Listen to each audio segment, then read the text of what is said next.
And welcome to the TV room. Alright. Time to turn things on. Well, that's interesting. Do I really have both ends of the cable plugged into the same disk drive? I don't know. Alright.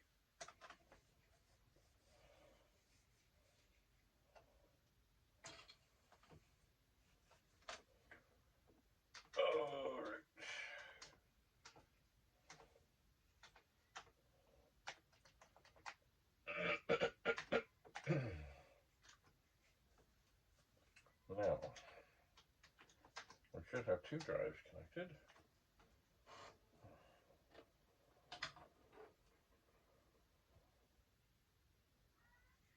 Uh-oh.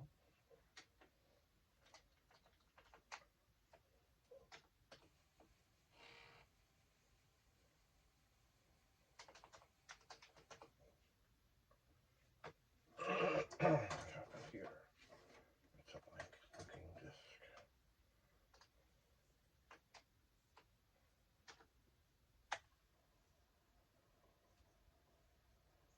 Oh, smashing. Well, we will try the old open 15, 8, 15, quote, I0, quote, close 15.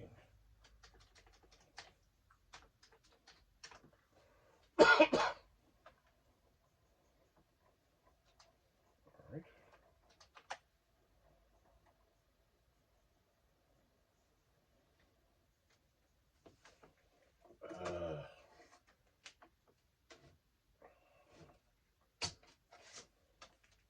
Nothing like a little mystery.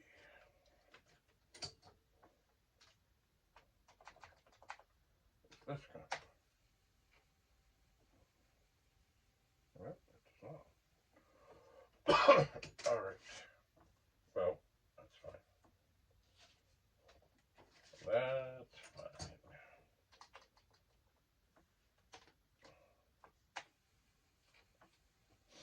Because what we're going to do here.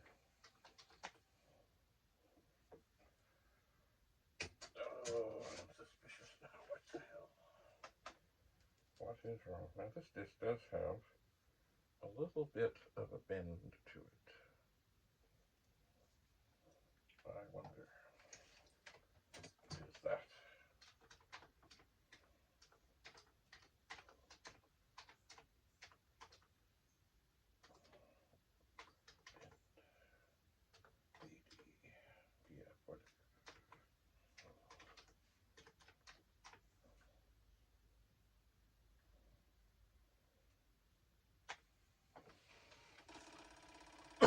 Let's see if this disc will format.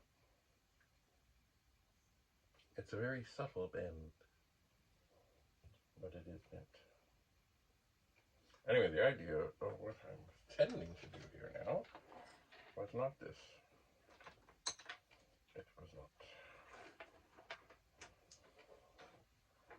What I'm intending to do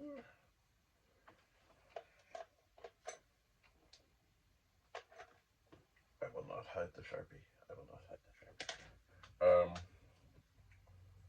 Somehow in the midst of all the stuff I was doing, I managed to get rid of or ruin one of the extra copies I made of this disc. So I figure I'm going to make another one.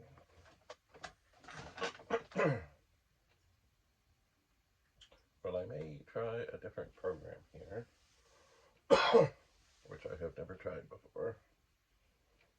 I figure I'll just try and format this disc.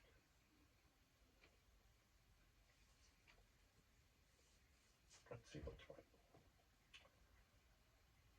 Because somehow something went wrong. Okay.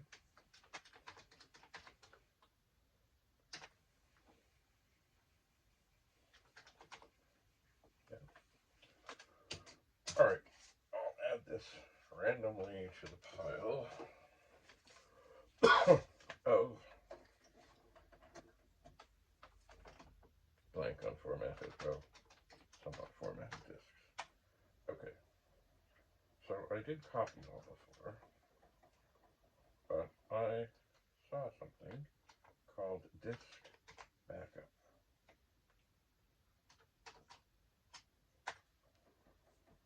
Let's see what it is.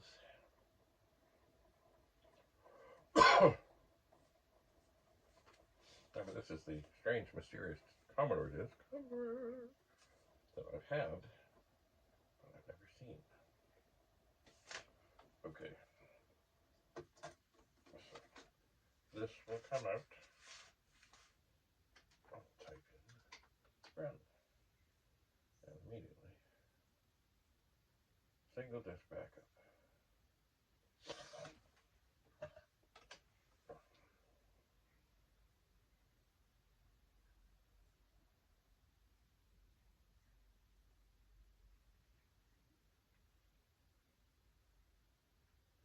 Okay, backup. Oh, what is this?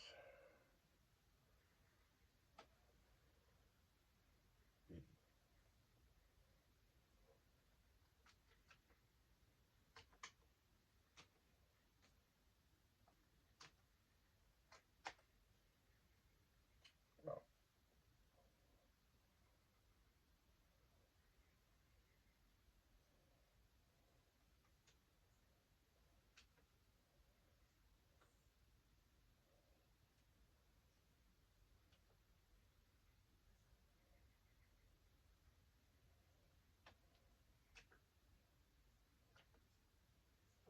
insert destination disk into drive. All right. It's funny, I don't recognize this at all.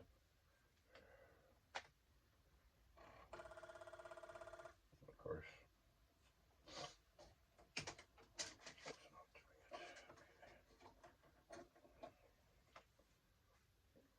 it. Okay. This is the thing about things like this, where there's no instruction.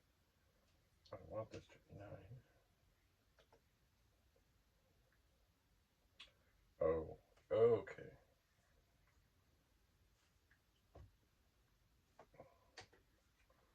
Let's try this again.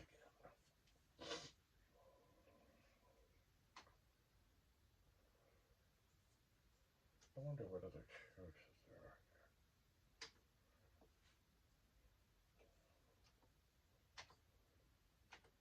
Down select destination.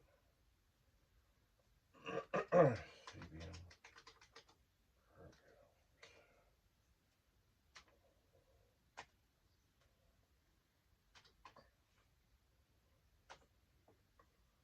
Okay.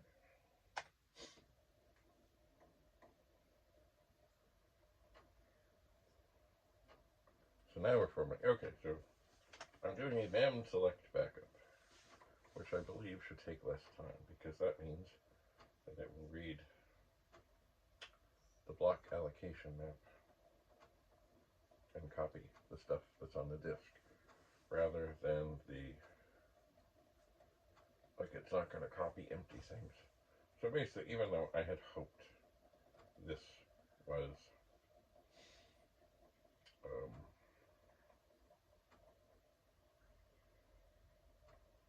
something I could do from 8 to 9 and it would just do it, it's not. It's not.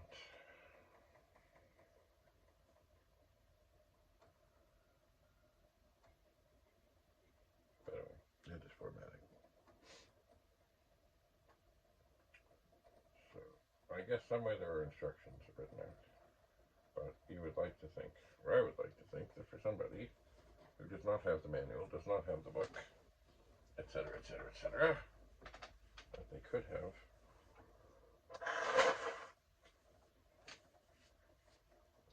put something at the beginning. Okay. Insert source disk. Okay.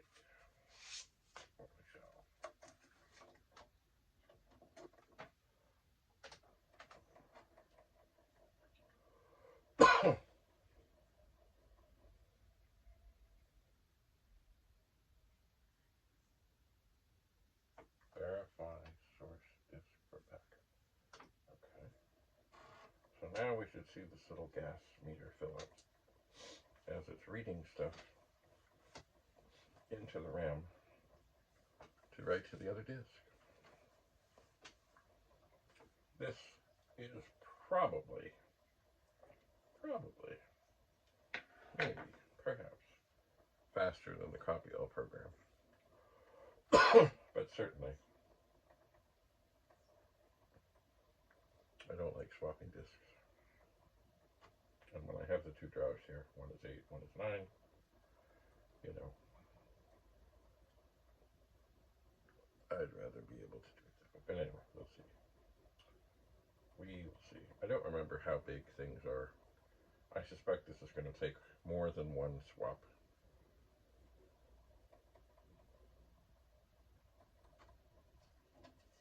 I think.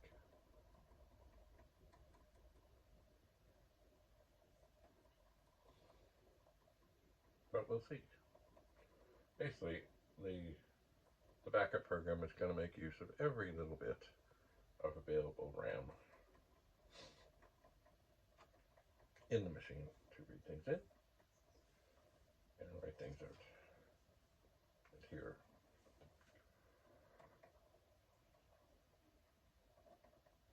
here is the output disk, which looks a lot like the input disk.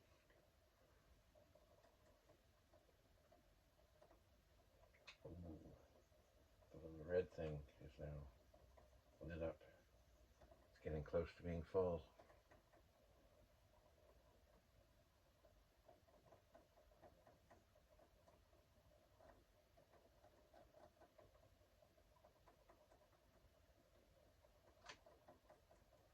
It's really close now.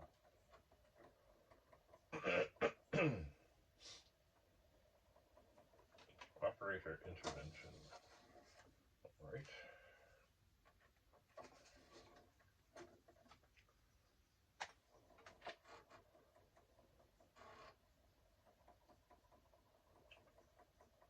It is writing from the buffer.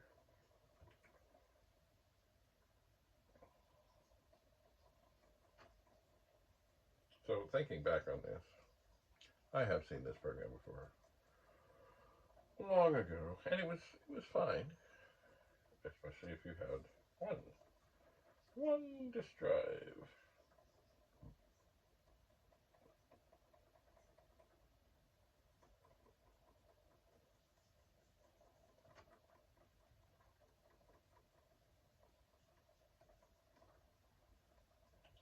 But of course, the real limiting factor in anything to do with speed here is the 1541, or the serial bus, however they did it, on the 64.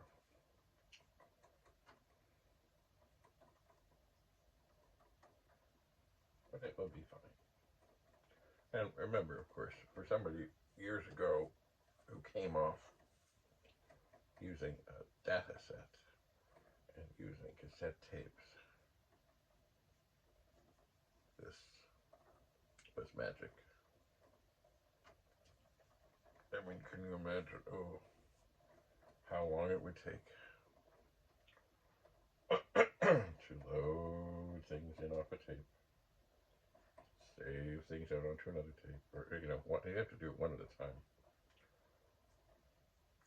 So, still, comparatively speaking, when it came to a data set, this is still pretty dandy.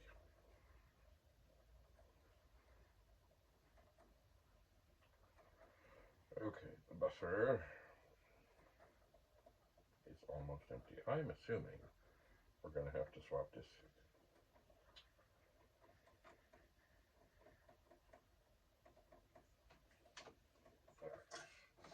Insert shorts disk in the drive.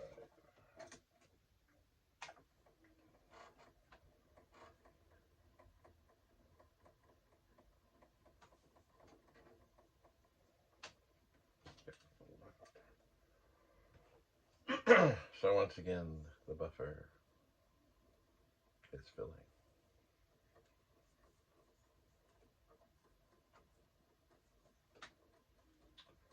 It is, but I don't, well, Yeah, there may be. I don't remember how much space was available on this disc, but it certainly wasn't incredibly full. But I guess there was some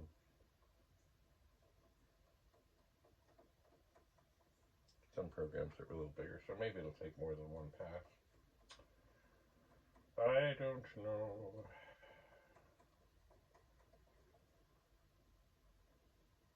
But we'll see.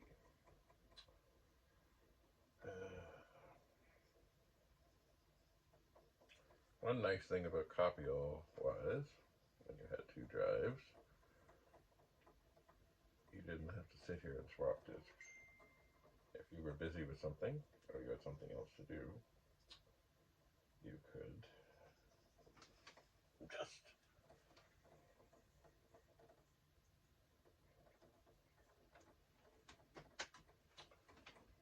set it up to copy and walk away. And come back and know that it would be done.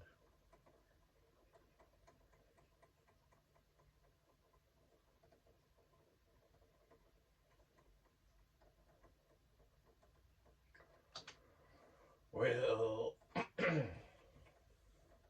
we're into the red zone. So maybe we're going to have to swap again. Remember, the machine, the computer here,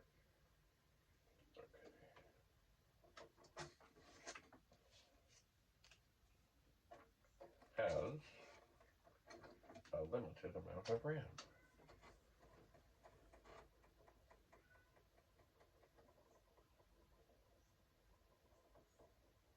So it can only do what it can do with the RAM that it has. If this was a 120, mind you, the RAM expander was 64. I would bet, because this is, of course, single disk backup version 1.0 by Michael Schaff, there's no way it even knew that RAM expanders existed, so there's no way it would take advantage of it, because if that were the case, um,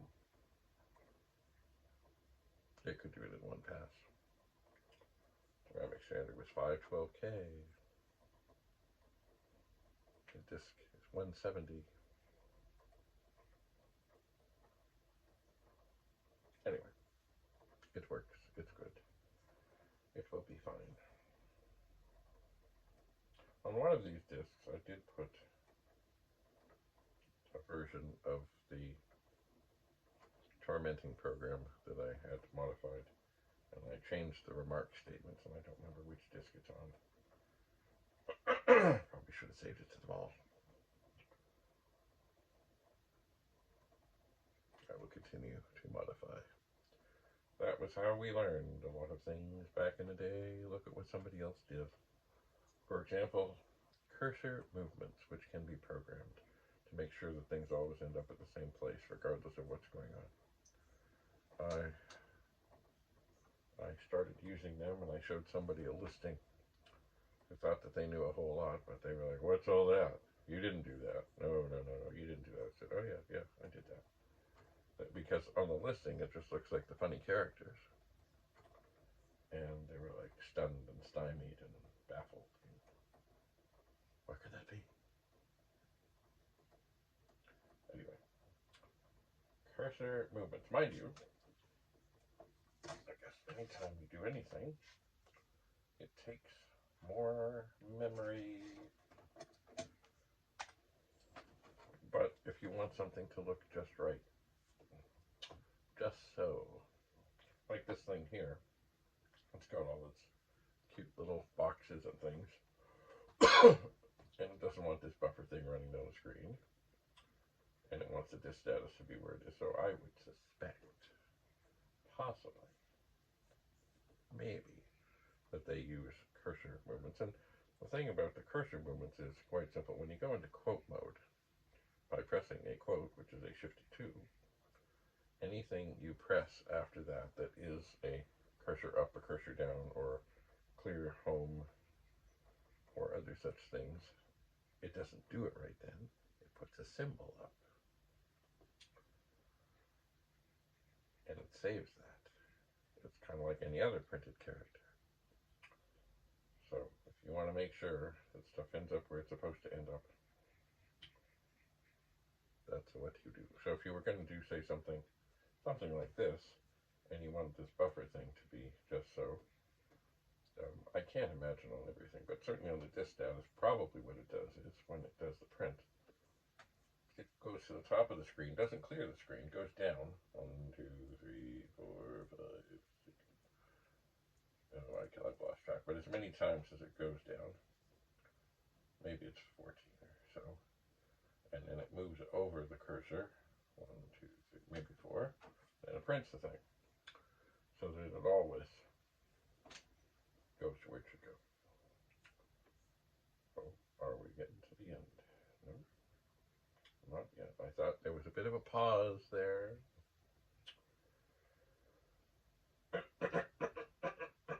Oh, please, don't have us do another swap.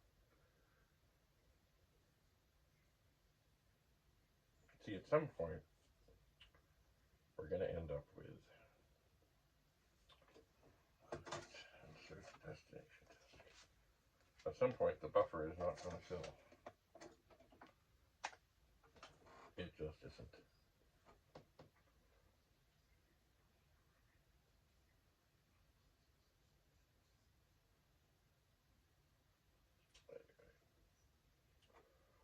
Yes, indeed. Back in the late 70s and the early 80s, we learned from each other without even knowing that we were learning from each other.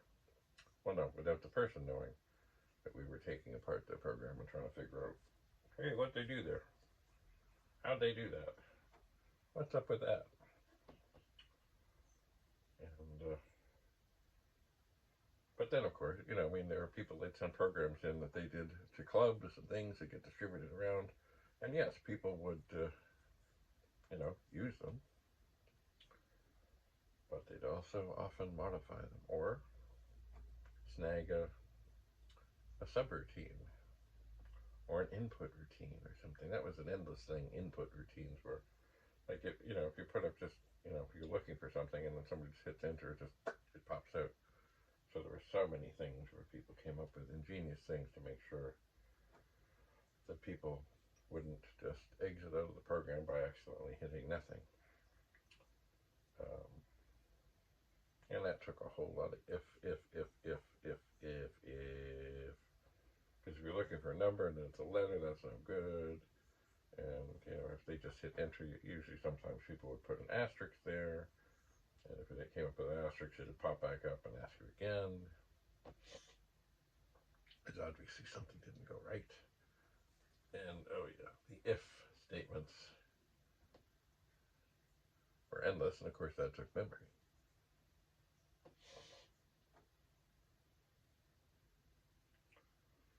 Oh, we are getting there.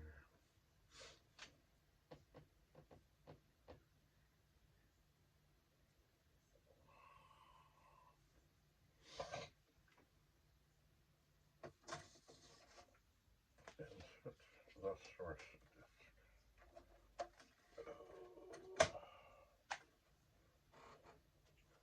I would like to think this is it. And that the buffer will be very close to like just going up a little bit and saying, okay, we're good. I would like to think.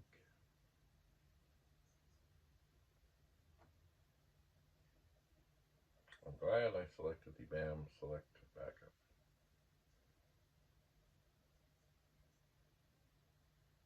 Because there's no point in copying nothing. But this is still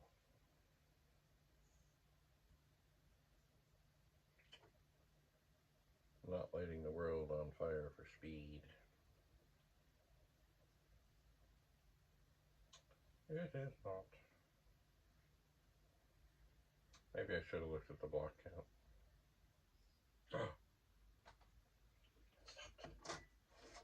Alright. We're almost home. Almost home.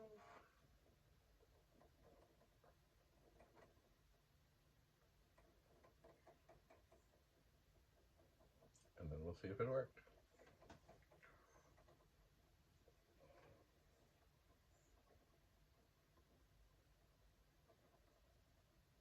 But using copy all. Say, I know now in these days and times and stuff, sometimes they'll say you want to defrag something. If there's many files and they're here and they're there and they're here and they're there, and a copy all is also a good way to defrag drives or disks. Because say you've been saving things and writing things and opening files and closing files, and you got a disk that, it's got great stuff on it, but you've been doing a whole lot of stuff with it. Copy all should defrag it. If there's a remove destination disk from drive. Okay.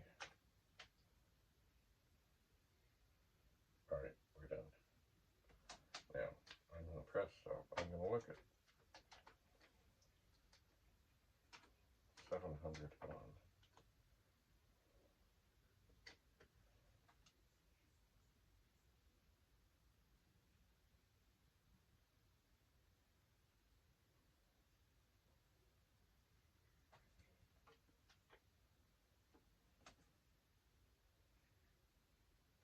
A lot of if statements here.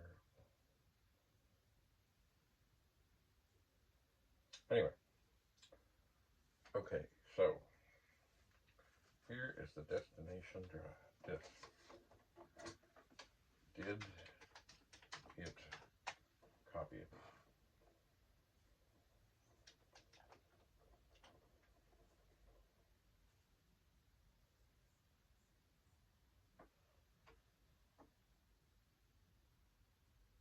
Yeah, it looks like it did. Looks like it did. Now we're going to put this disk in here. We're going to put this disk in here.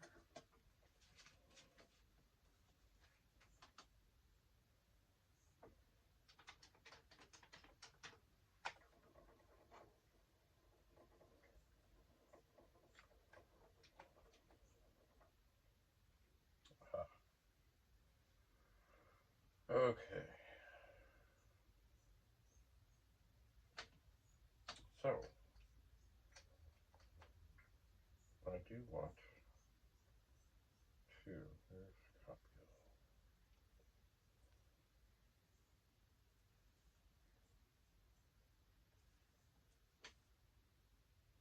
Where is copy?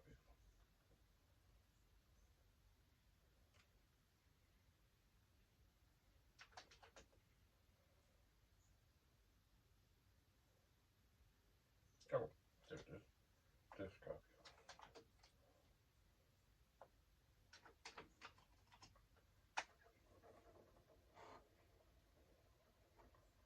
Alright.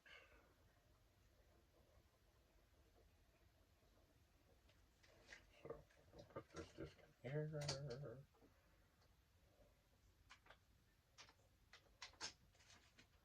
It's funny. I thought I should have one minute. Anyway, we're going from 8, 0, 9, 0, no.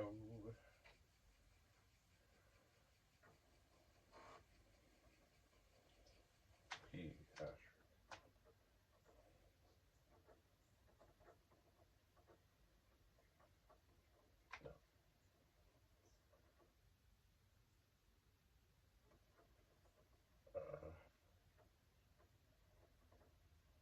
No.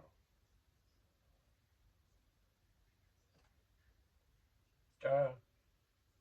It's suddenly kind of.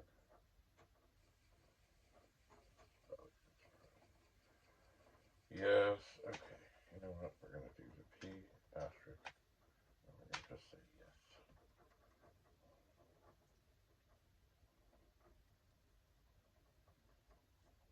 Yes.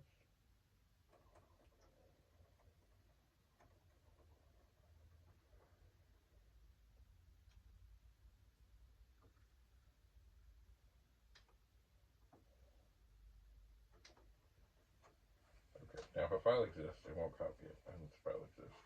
But there. Now, here, this is, of course, using both drives.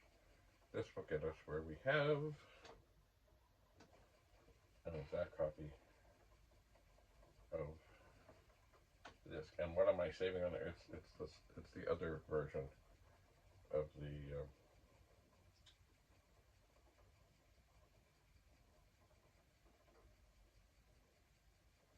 other version. Yeah, it's the one I just changed the REM statements in. Nothing major, but I just want to have it all out of there.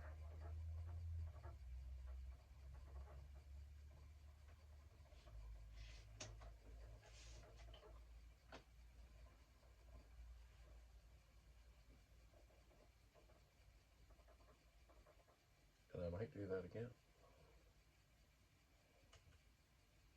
I might. Why is this suddenly stopped?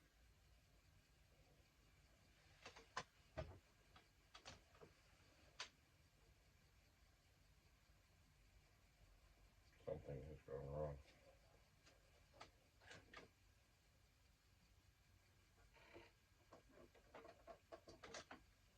Oh, maybe not.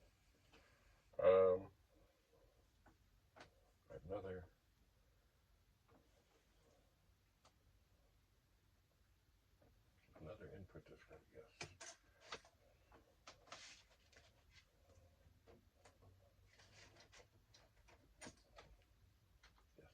Oops. Ah, damn. See, that's why.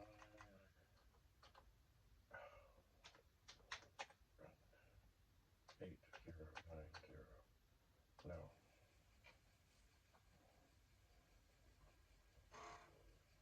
Okay.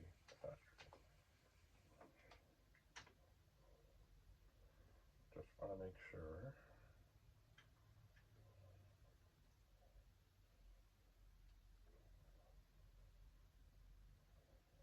That I have all of these disks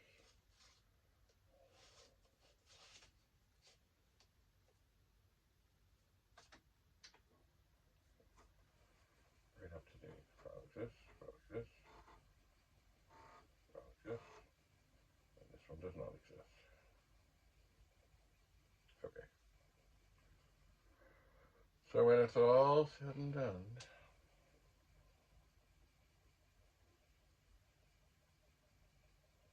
I will have the original, and I will have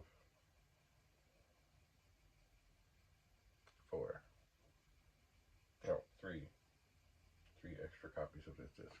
I do not want to lose this disc. I do not. I shall not. I will not.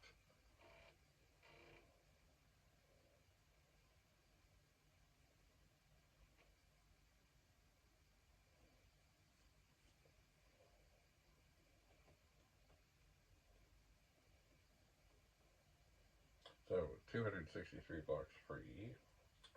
That, I didn't realize that this was that full.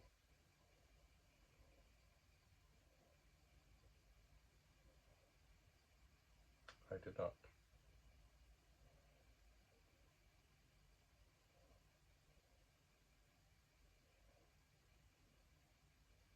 This is where I thought something was wrong. I forgot, of course, that this program, well, it's quite reliable. It's not very fast. Okay. Okay, so here we have 4 copies. Sorry, 3 copies. And they should all be the same. So I have to go out. But this is the beauty of Copio. Source disk, destination disk. Again, we're at 8090. Yes. CBM 1541 PRG, comma, let's say 41.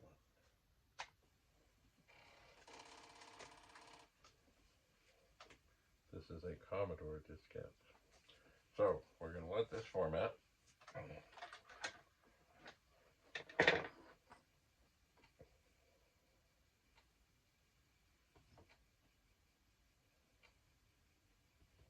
on our reading spectacles.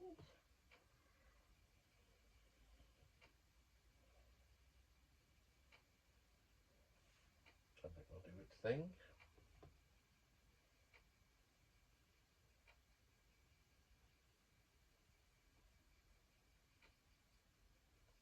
Oh, these glasses, the nose piece is bent. Heavens. There, that's better. I always love this.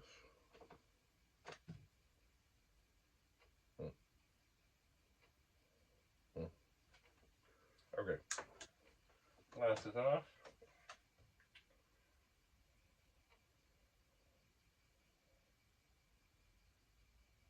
It's almost done with the format. I can see the head.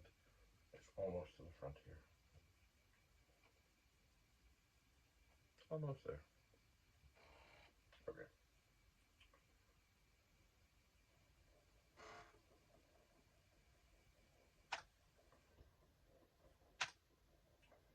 We want them all.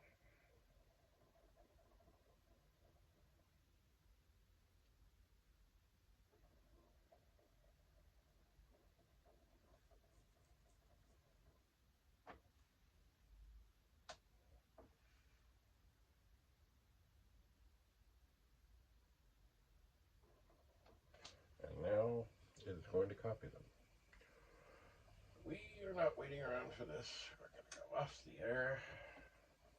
I'm going to turn the monitor off. I'm going to say that's enough of that for now. Anyway, I have to go out. When I come back, I'll have another copy. That's the beauty of copy-all. You don't have to watch over it. You don't have to sit here and say, oh, let me swap discs. You just know it's going to do it. So have a lovely, lovely day. We'll see you again. Bye for now.